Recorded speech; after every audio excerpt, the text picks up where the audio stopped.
Assalamualaikum warahmatullahi wabarakatuh. Selamat pagi, salam sejahtera untuk kita semua. Semoga mahasiswa masih dalam keadaan sehat, tetap waspada, jaga kesehatan, dan tetap mematuhi anjuran pemerintah ya untuk stay at home dan juga menjaga jarak, itu paling penting ya.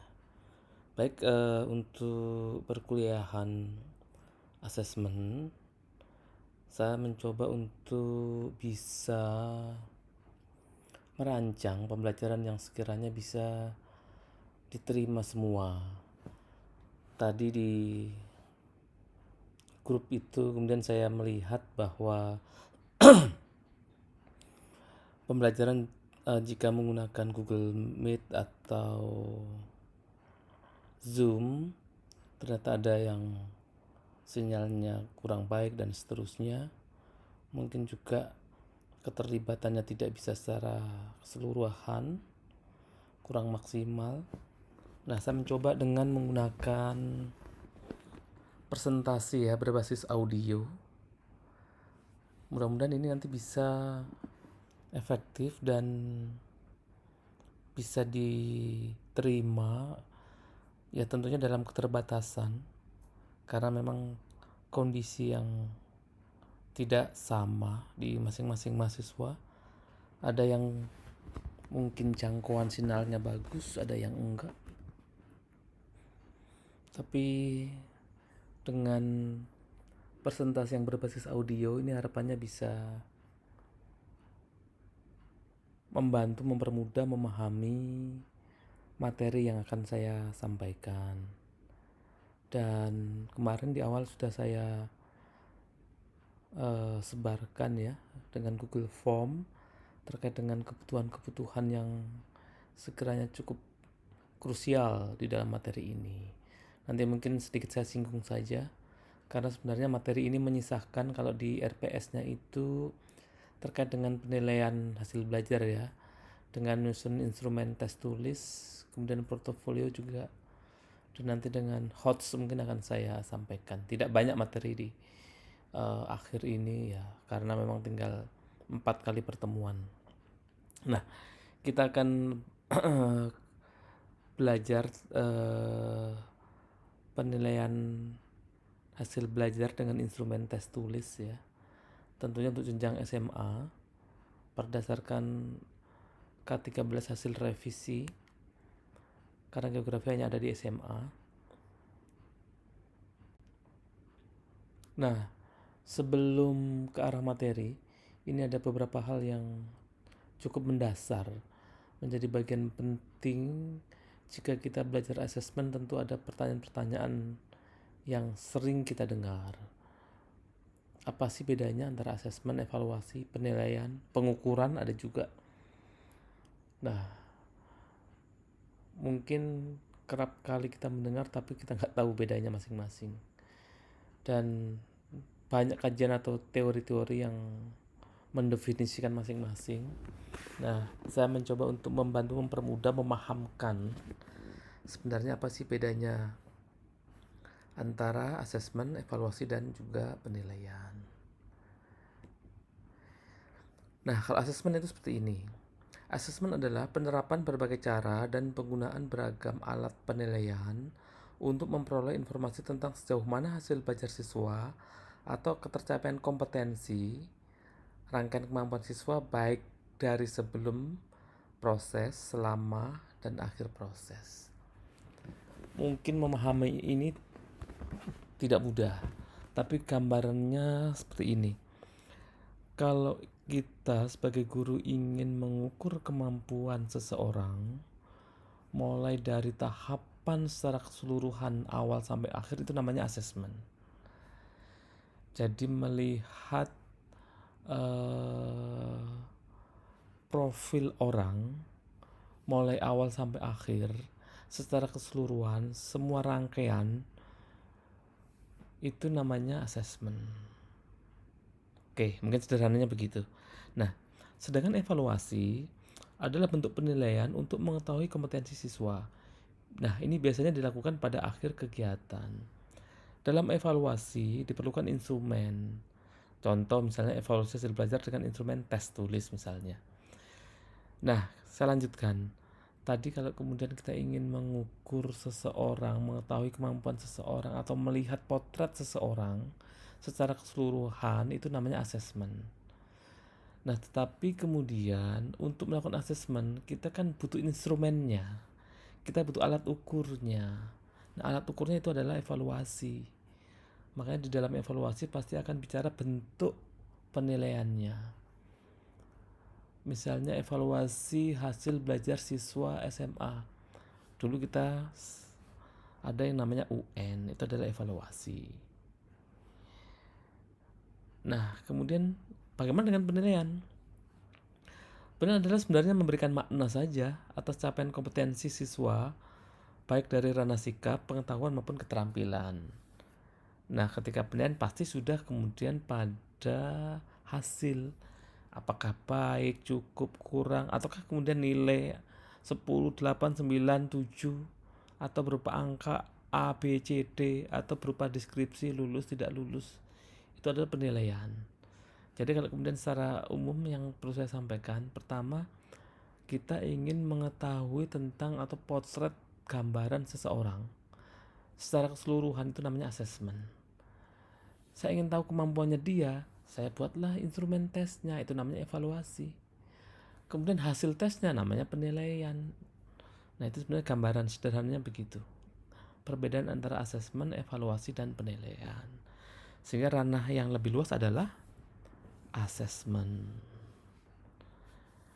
Oke, itu terkait dengan perbedaan yang kemarin sempat saya sampaikan ya. Kemudian sekarang kita melihat garis besarnya asesmen. Karena ada 3 hal yang perlu saya sampaikan. Mungkin sudah pernah disampaikan oleh Bu Dian atau Bu Iwi ya.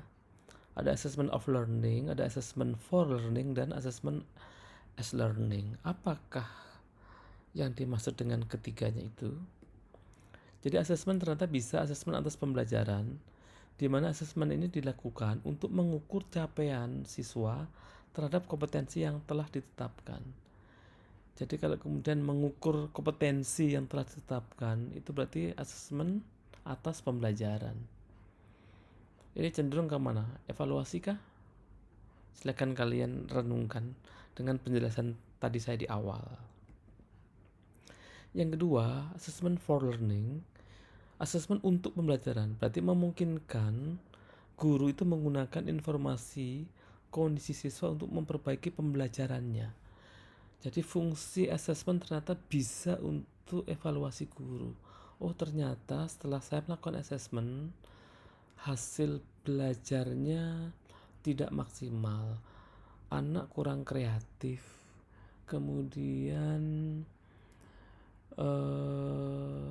kemampuan berpikir kritisnya rendah. Nah, berarti saya bisa memperbaiki pembelajaran ke depan, saya harus melakukan apa? Berarti kan assessment fungsinya adalah for learning, untuk pembelajaran. Yang ketiga adalah assessment sebagai pembelajaran. Nah, ini memungkinkan siswa untuk melihat capaian dan kemajuan belajarnya untuk menentukan target-target belajar.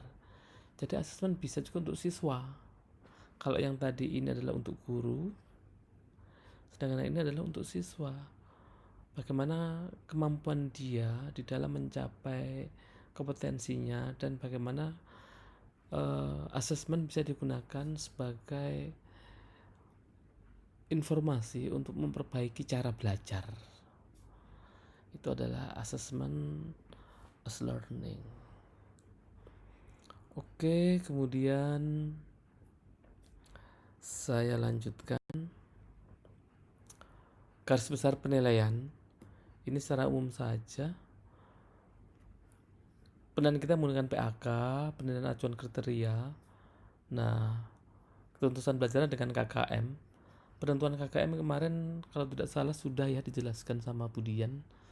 KKM itu ditentukan berdasarkan apa? Berdasarkan intake ya.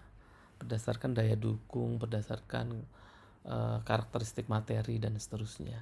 Nanti diberikan poin, bobot, kemudian ketemulah hasilnya, sehingga KKM antar sekolah itu tidak sama karena mungkin intake-nya beda, siswa yang masuk beda, inputnya beda, daya dukungnya beda, fasilitasnya beda, sarananya beda, kemudian tingkat kesulitan materinya beda.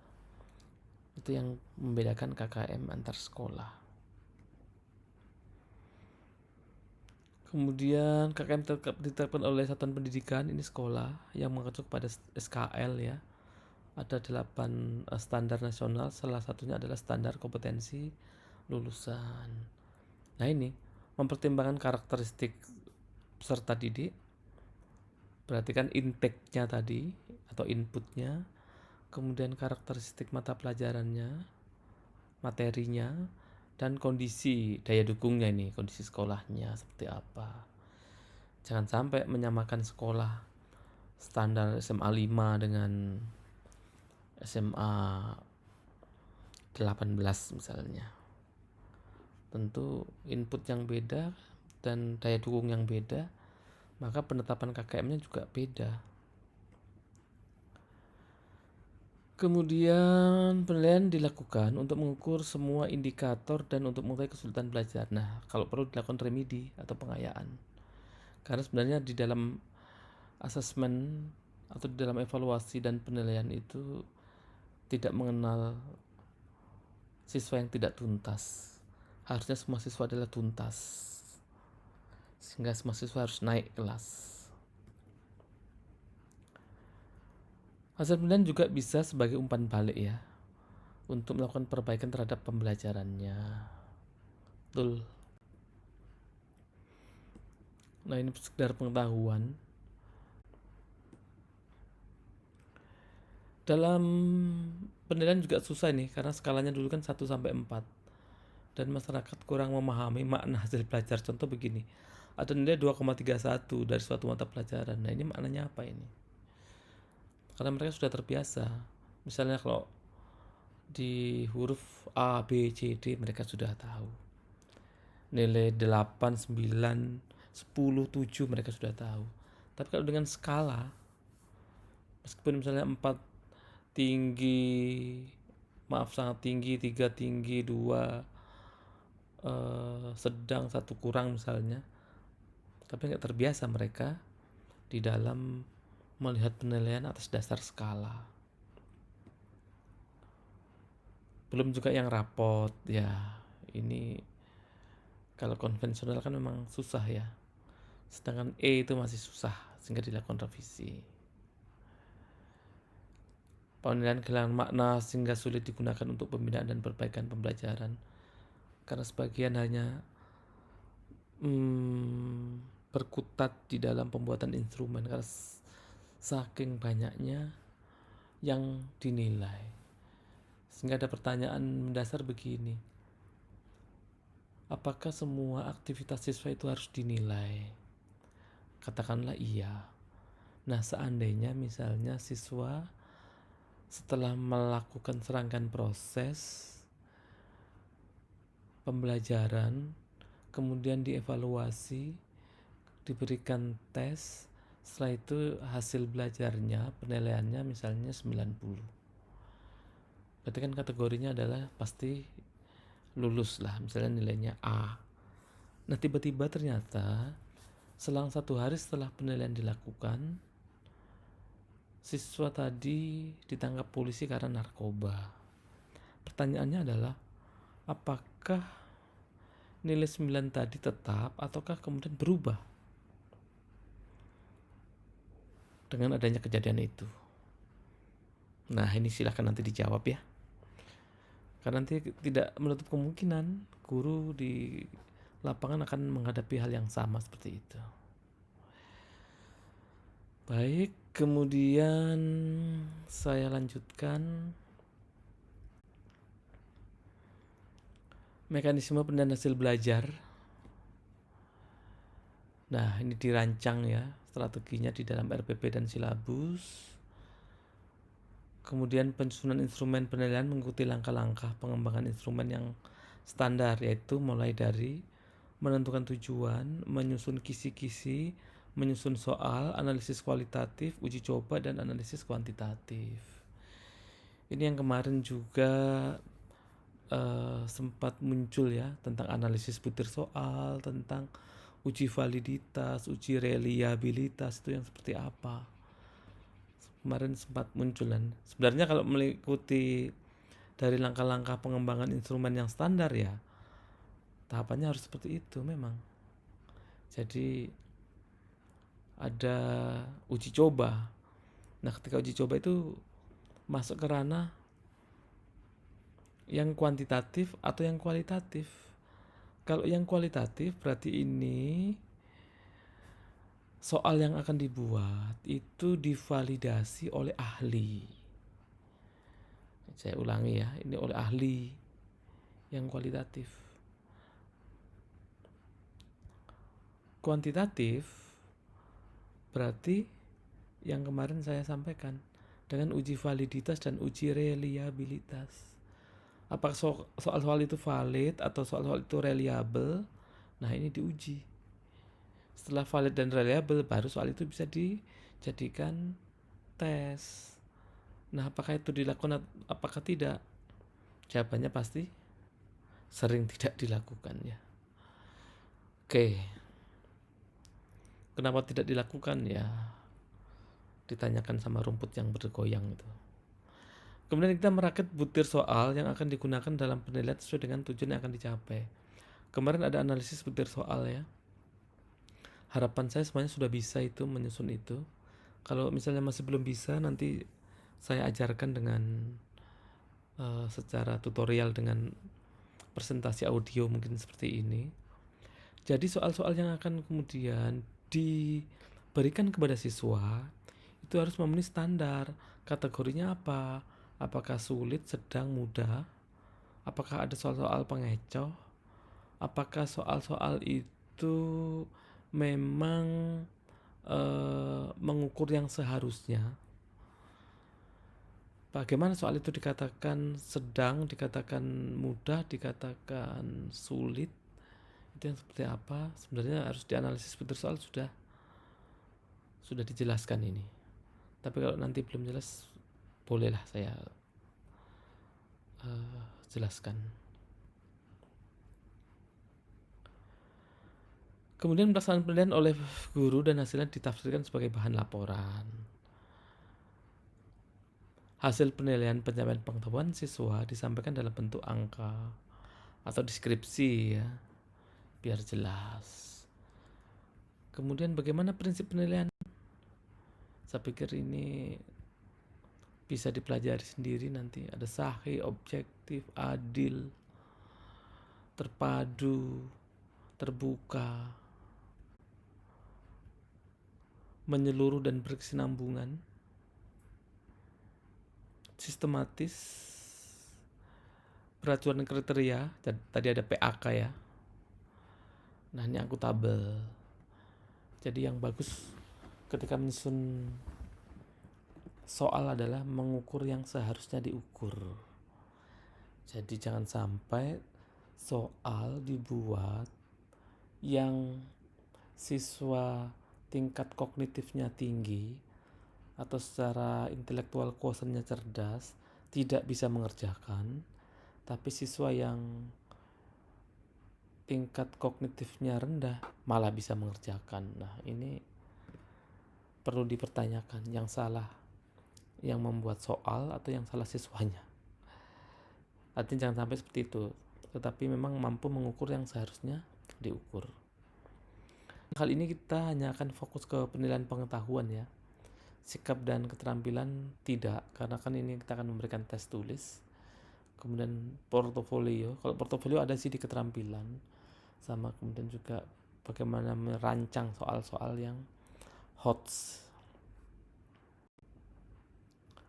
Nah, ini teknik penilaian.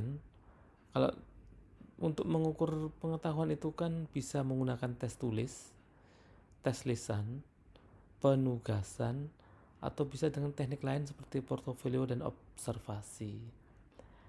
Kalau tes tulis yang akan kita bahas hari ini, adalah bisa dengan benar salah, pilihan ganda, menjodohkan, atau uraian, atau melengkapi, banyak banyak model lah ya. Tes lisan bisa dengan kuis dan tanya jawab. Ini jarang dilakukan. Sebenarnya menarik juga. Siswa diminta satu persatu, kemudian mungkin kan ada siswa yang tidak mampu mengungkapkan lewat tulisan, tapi dia mampu untuk mengungkapkan lewat verbal. Nah, boleh juga sebenarnya guru menggunakan penilaian atas dasar tes lisan.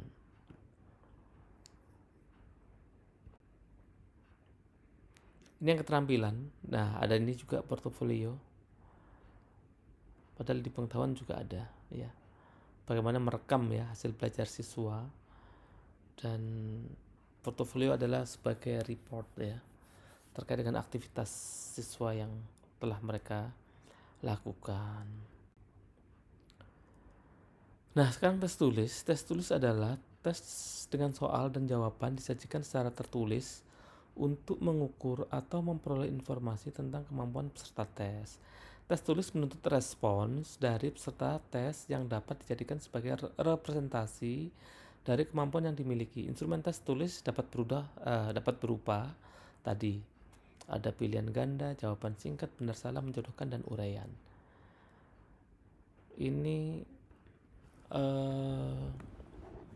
tes tulis itu terutama yang benar salah itu sepertinya mudah, tetapi sebenarnya sangat susah untuk membuat soalnya karena ada syarat-syarat. Jadi menentukan pilihan-pilihan jawaban itu harus kemudian juga ada dasarnya, termasuk juga menyusun urutan. Jangan sampai misalnya ada 10 soal nomor 1 kategorinya kategori yang sangat sulit, jadi siswa mengerjakan membaca soal 1 sudah stres. Harus tidak, tapi harus sistematis tadi. Harus ada rangkaian ya. Mulai dari yang biasa, mungkin ke sedang, ke tinggi, biasa lagi atau sedang lagi misalnya. Sehingga siswa jangan sampai misalnya 1 sulit, 2 sulit, 3 sulit, 4 sulit. Akhirnya dia tidak akan mengerjakan soal nanti, karena sudah stres di awal. Nah, yang paling penting lagi adalah adanya ini, saudara-saudara ya. Harus ada rubrik. Nah, ini penting. Terkadang guru itu lupa, hanya menyusun soal saja tapi tidak ada rubriknya. Sehingga suatu saat orang tua tanya, kenapa anak saya itu nilainya 5? Guru nggak bisa menjawab karena nggak ada rubriknya. Padahal harusnya ada rubriknya. Ini loh jawaban anak, ini loh rubriknya. Sehingga clear, menunjukkan kita adalah guru yang profesional. Kalau hanya kemudian membuat soal, siapapun bisa. Tetapi rubrik itu penting. Dan juga pedoman untuk memberikan skor dan seterusnya ya. Nah, sekarang langkah menyusun tes tulis ya. Langkah menyusun tes tulis ya. Langkahnya ada ini. Pertama, menetapkan tujuan disesuaikan dengan kebutuhan. Apakah tujuan untuk membuat tes adalah untuk diagnosis, atau untuk evaluasi, atau seleksi, atau placement test, dan seterusnya. Jadi tujuan itu harus jelas. Jangan sampai kebutuhannya untuk melakukan diagnosis tapi diberikan tes evaluasi misalnya. Tujuannya untuk mengetahui seseorang itu cocoknya berada di mana, ternyata diberikan tes evaluasi. Padahal harusnya placement test misalnya. Jadi tujuan itu harus jelas. Kemudian yang kedua, menyusun kisi-kisi soal. Nah, ini mewakili isi dan juga kompetensi.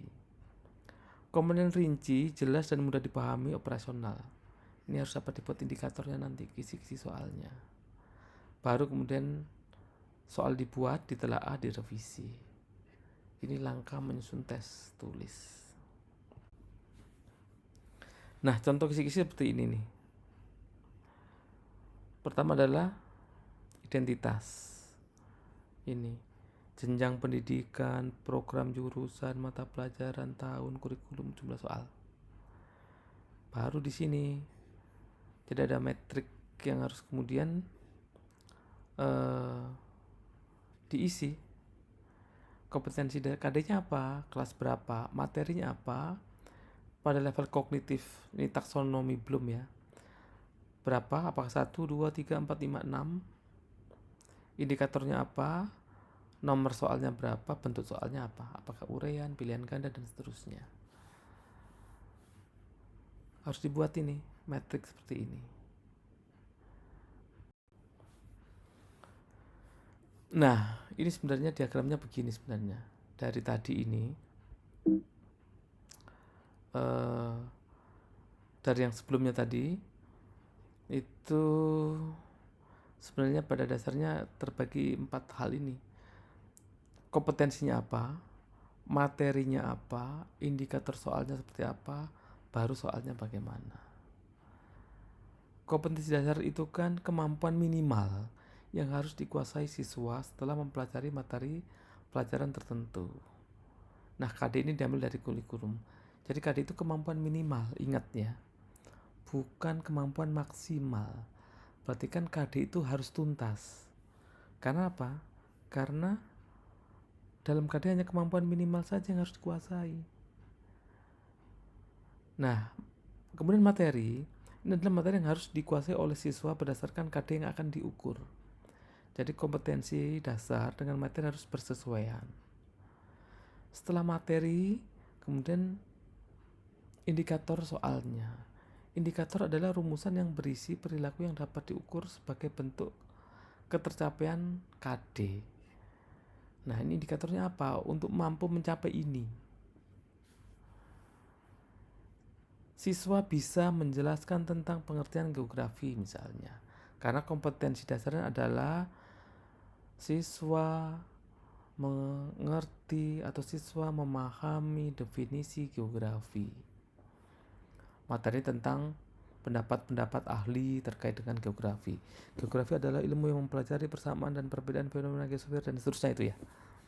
Dari sudut pandang kelingkungan dalam konteks kelingkungan dan kewilayahan dalam konteks keruangan. Nah, indikatornya kan itu menyesuaikan dengan KD-nya tadi. Berarti indikatornya apa? Ya, siswa mampu menjelaskan. Nah, soalnya berarti yang terkait dengan ini apa? Apa pengertian atau apa definisi tentang geografi? Misalnya begitu. Karena disusun berdasarkan indikator yang dibuat. Jadi antara KD, materi, indikator, dan soal itu adalah bersesuaian. Soal mencerminkan dari indikator. Indikator soal itu diambilkan dari materi. Materi adalah untuk menjelaskan tentang kompetensi dasar. Jadi begitu urutannya. Bagaimana memilih materi? Ada 4 aspek ini. Dari urgensinya, relevansinya, kesinambungannya, dan keterpakaiannya. Ini bisa nanti pelajari. Saya agak bingung juga untuk menjelaskan panjang, takutnya nanti filenya terlalu berat juga ini ya. Kemudian ini syarat indikator yang baik, memuat ciri-ciri, mungkin saya skip aja. Ini contoh kisi-kisi tadi. Misalnya KD-nya menganalisis jaringan transportasi dan tata guna lahan di kelas 12. Materi tentang pemanfaatan peta dan PC dan SIG. Level kognitifnya 3. Indikatornya apa? Disajikan informasi tentang kegiatan penduduk peserta didik, dapat menentukan daerah atau sketsa. Bentuk soalnya pilihan ganda. Misalnya begini soalnya. Nah, ini. Budi adalah seorang pembalap sepeda. Suatu hari beliau mengikuti kejuaraan balap yang sama sekali belum pernah diikuti sebelumnya, dan hanya diberikan deskripsi kondisi jalur balap sepeda. Trek jalur sendiri dari 10 tikungan utama dengan panjang trek adalah 10 km. Setelah tikungan genap, selalu melintasi alur sungai. Start berada di atas bukit dan finish berada di dataran. Sketsa yang tepat untuk menggambarkan jalur tersebut apa? Ini jawabannya apa nih? A, B, C, D atau E? Jawabannya adalah C ya. Nah ini setelah tikungan genap selalu melintasi alur sungai. Mungkin yang agak mirip adalah yang mana ya? Yang B mungkin ya. B. Demikian juga dengan pedoman penskoran. Ini soal uraian misalnya. Saat ini diketahui wilayah utara Pulau Jawa lebih berkembang daripada wilayah selatan. Jelaskan 3 cara agar wilayah selatan Pulau Jawa berkembang optimal. Misal tes uraian, itu kan harus ada pedomannya. Nah ini pedomannya. Ada 3 misalnya dengan skor masing-masing. Jadi contoh-contoh seperti itu ya. Mungkin ini pengantar saya dulu saja ya. Ini waktunya kok berubah. Saya tidak tahu apakah ini bisa masuk atau tidak ini. Oke, terima kasih. Assalamualaikum warahmatullahi wabarakatuh.